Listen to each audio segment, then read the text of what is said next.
അവളുടെ ശരീരം മുഴുവൻ ഭയാനകമായി വികൃതമായി, ശരീരത്തിന്റെ പതിവ് രൂപരേഖ അപ്രത്യക്ഷമായി. അവളുടെ വിളറിയ മരണതുല്യമായ മെലിഞ്ഞ തല പലപ്പോഴും തലകീഴായ ഒരു പാത്രത്തിന്റെ വലുപ്പം കണക്കാക്കി തിളങ്ങുന്ന തീകനലുകൾ പോലെ ചുവപ്പായി. അവളുടെ കണ്ണുകൾ പുറത്തേക്ക് തള്ളി നിന്നു. അവളുടെ ചുണ്ടുകൾ കൈകളുടെ വലുപ്പത്തിന് തുല്യമായി വീർത്തു. അവളുടെ നേർത്ത മെലിഞ്ഞ ശരീരം വളരെ വലുതായി. പാസ്റ്ററും ചില സിസ്റ്റർമാരും ഭയന്ന് പിന്നോട്ട് മാറി. സ്ത്രീയെ കഷ്ണങ്ങളാക്കി കീറുകയും പൊട്ടിത്തെറിക്കുകയും ചെയ്യുമെന്ന് കരുതി. ബിഗോൺ സാത്താൻ എന്ന തന്റെ പുസ്തകത്തിന്റെ രചനയിൽ ഉടനീളം കാൾ വോഗൽ എന്ന മനുഷ്യൻ എത്രമാത്രം ഭയന്നിട്ടുണ്ടാവുമെന്ന് ചിന്തിക്കേണ്ടിയിരിക്കുന്നു. ഓരോ വരികളിലും തെളിഞ്ഞു കാണുന്ന ഭയാനകമായ സത്യങ്ങൾ ഒരുപക്ഷെ അദ്ദേഹത്തിന്റെ കൈകളെയും മരവിപ്പിച്ചിട്ടുണ്ടാവും. ലോകത്തെ ഭയപ്പെടുത്തിയ ഫിക്ഷനുകൾക്കും അപ്പുറമാണ് അന്ന എഗ്ലണ്ട് എന്ന സ്ത്രീയുടെ ജീവിതം. അവിശ്വസനീയമായ ആ കഥ ഒരിക്കലും ഒരു കെട്ടുകഥയാവുകയില്ല.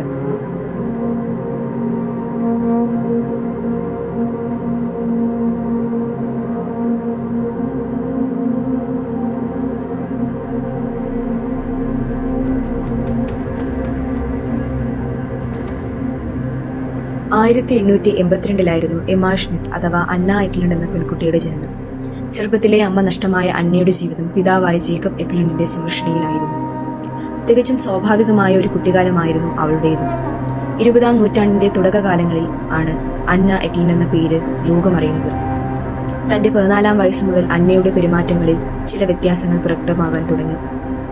മുടങ്ങാതെ പള്ളിയിൽ പോയിരുന്ന അന്നയ്ക്ക് അതും സാധിക്കാതെയായി. ഒരു ഇരുണ്ട ശക്തിയുടെ സാന്നിധ്യം പ്രവൃത്തിയും അവർക്ക് മുന്നിൽ ആരാധനാലയങ്ങളിൽ കയറുന്നതിന് തടസ്സം നിൽക്കുന്നു എന്നതായിരുന്നു അന്നയുടെ പ്രതികരണം. പറഞ്ഞറിയിക്കാൻ കഴിയാത്ത പ്രവൃത്തികളെക്കുറിച്ചുള്ള ലൈംഗിക ചിന്തകളും അവൾ പ്രകടിപ്പിക്കാൻ തുടങ്ങിയിരുന്നു.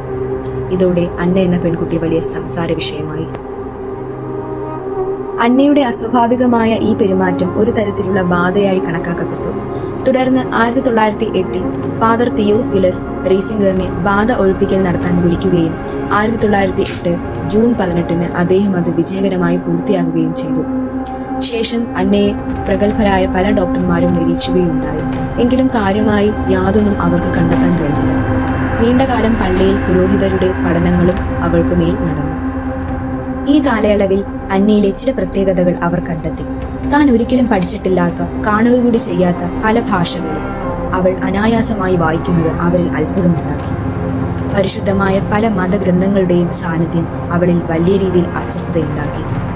അന്നയുടെ ഈ ഒരു പെരുമാറ്റം അവൾക്ക് ഉള്ളിൽ സാത്താന്റെ വാസം ഉണ്ടെന്ന തോന്നലിലേക്ക് പുരോഹിതന്മാരെ കൊണ്ടെത്തിച്ചു. നീണ്ടകാലത്തെ നിരീക്ഷണങ്ങൾക്കൊടുവിൽ 1928 എക്സസിസം വിദഗ്ധനായ ഫാദർ റീസിംഗറിന്റെ മുന്നിലേക്ക് വീണ്ടും അന്നയെത്തി. 1928 ഓഗസ്റ്റ് 18 മുതൽ ഡിസംബർ 23 വരെ നീണ്ടുനിന്ന എക്സസിസം ഇന്നും ചരിത്രത്തിലെ ഒരു നിഗൂഢതയായി തന്നെ നിലകൊള്ളുന്നു. എക്സസിസം നടന്ന അവസാന ദിവസം മുറി തീജ്വാലയാൽ വൃത്താകൃതിയിലായെന്നും പുരോഹിതരെ ആക്രമിക്കാൻ കഴിയാത്തതിൽ ദേഷ്യത്തോടെ ജ്വലിക്കുന്ന ലൂസിഫറും ബീൽസെബവും മൂലയിൽ നിൽക്കുന്നതായും റൈസിംഗർ പിന്നീട് സമ്മതിച്ചു. ലൂസിഫറിനെ ഉയർന്നവൻ, താഴത്തെ കുളമ്പുപോലുള്ള ശരീരത്തിൽ കറുത്ത രോമങ്ങൾ നിറഞ്ഞവൻ എന്ന് അദ്ദേഹം വിശേഷിപ്പിച്ചു.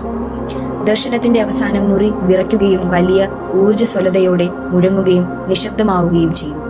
അന്ന വീണ്ടും കിടക്കയിലേക്ക് വീണു. കണ്ണുകൾ തുറന്ന് ലളിതമായി പുഞ്ചിരിക്കുകയും ചെയ്തു. ഇതിനുശേഷം അന്ന എഗ്ലണ്ട് തിരികെ സാധാരണ ജീവിതത്തിലേക്ക് കടന്നുവന്നു എന്നാണ് പറയുന്നത്. അന്നയുടെ അവസ്ഥയെ സാത്താന്റെ സാന്നിധ്യമായും മാനസിക വൈകല്യമായും കാണുന്ന പക്ഷക്കാരെ ഇന്നും നമുക്ക് കാണാൻ കഴിയും. അന്ന എഗ്ലണ്ടിന്റെ എക്സസിസം സംബന്ധിച്ചുള്ള വിവരണങ്ങളും സാക്ഷി വിവരണങ്ങളും ചിലപ്പോഴൊക്കെ വിചിത്രവും മറ്റു ചിലപ്പോഴൊക്കെ അതിശയകരവുമാണ്. അവ വിശ്വസിക്കണോ വേണ്ടയോ എന്നത് നമ്മുടെ ഓരോരുത്തരുടെയും വ്യക്തിപരമായ കാര്യമാണ്. എന്നിരുന്നാലും വിശ്വാസത്തിന്റെയും മനഃശാസ്ത്രത്തിന്റെയും ഒരു ഡാർക്ക് സൈഡ് സങ്കല്പിക്കാനുള്ള അതിന്റെ കഴിവിലും കേസ് നേടിയ അന്താരാഷ്ട്ര ശ്രദ്ധയുടെയും സൂക്ഷ്മ പരിശോധനയുടെയും അളവിലും ഇന്നും ഇതൊരു ശ്രദ്ധാകേന്ദ്രമായി നിലകൊള്ളുന്നു.